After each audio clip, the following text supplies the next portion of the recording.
My last video, I couldn't get the volume out of the sound. I think it's sometimes because I use those avatars. Do you know what? I'm sorry. Apologize. I apologize.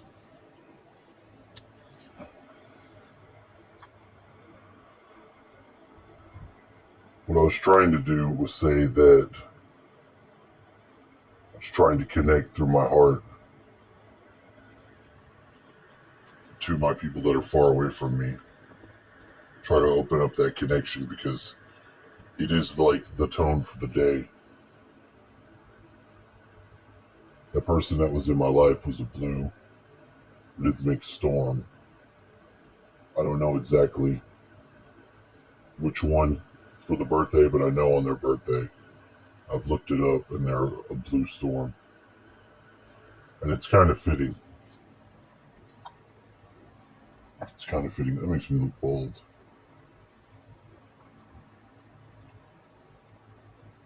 Then I'll be fucking bald. I guess I will be.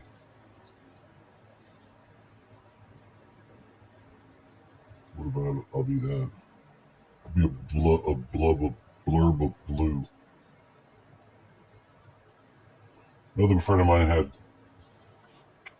come to town, had to come here because somebody had murdered her roommate.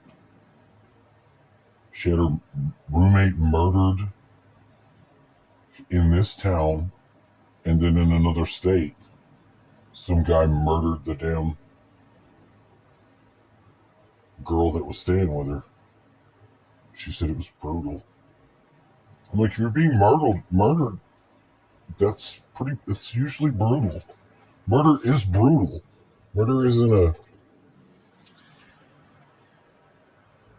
Murder's extreme. You know, if you're gonna murder people, what the fuck? What's going on? I've been in a lot of situations where I was mad as fucking hell and beat somebody's ass. Had people try to beat my ass. Had my ass beat. But I commenced to giving the ass whooping back. You know, life has got a lot of moments like that where it's fight or flight. You know, it takes a lot of will to not fight with people, not get in combat with somebody. Because if somebody attacks you, you're in a fight. You're just in a fight. And if someone goads you or disrespects you, the lady spit on another lady's car at the fucking grocery store. This was a story that was on. This lady, and then this other lady shot her in the back. She had a 2-year-old child and an infant. And this woman shot this woman in the back and then drove off because some white woman spit on her fucking car. I mean, is that necessary? To shoot somebody? Who knows what they were arguing about? Usually when you get into an argument, there's usually two sides, you know, but for people just to disrespect life so much, you know, and if we translate that further to how we interact on a deeper level, a lot of times somebody does something to us, hurts us, says the wrong word, and we shoot them in the back again. We shoot them in the back ourselves with the way that we send hate towards them. You know, we have that you rub me raw. We've got that bitter indifference, that cold-hearted hard-heartedness that'll set in to us, and we really got to get rid of that as all people. I mean, there's people that have done stuff to me in my life, you know, that I still want to be a compassionate person. I don't want to lose my soul and my ability to rule myself and not attack them. turn the other cheek if I need to turn the other cheek. But that's not to say that I'm a pacifist per se. But I just don't want to be, I don't want to be driven by the emotional drunkenness of hatred.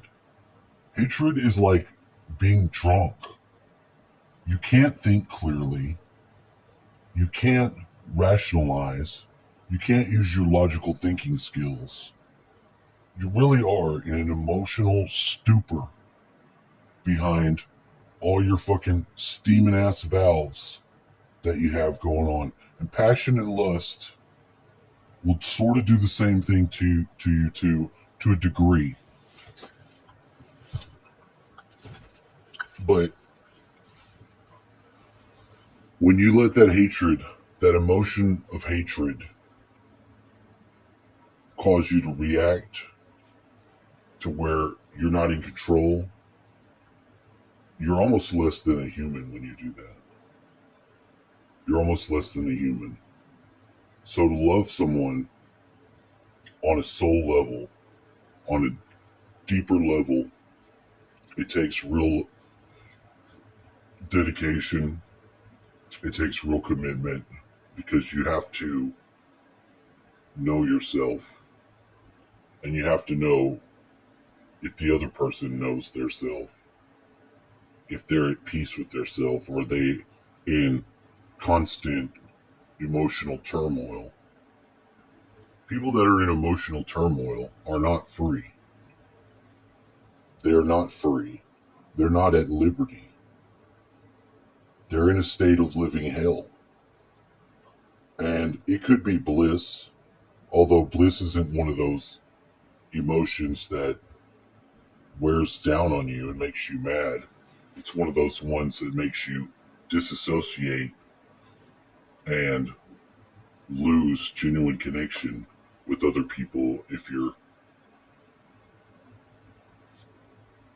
in yourself. If you go within and you don't come back out, you don't have a real attachment or an anchoring into the human world, the 3D world. That's the opposite spectrum of being completely reactive and then being completely disassociated.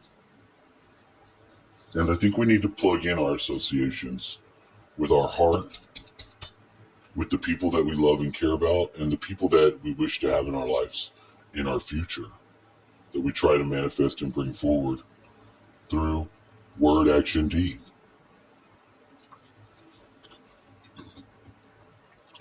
So I don't have any resolution in that situation with that person, but I chose to direct the heart and direct the love towards them on the day that, at least while it was in my wave, in this wave that is I know it's mine because I'm a white magnetic wizard.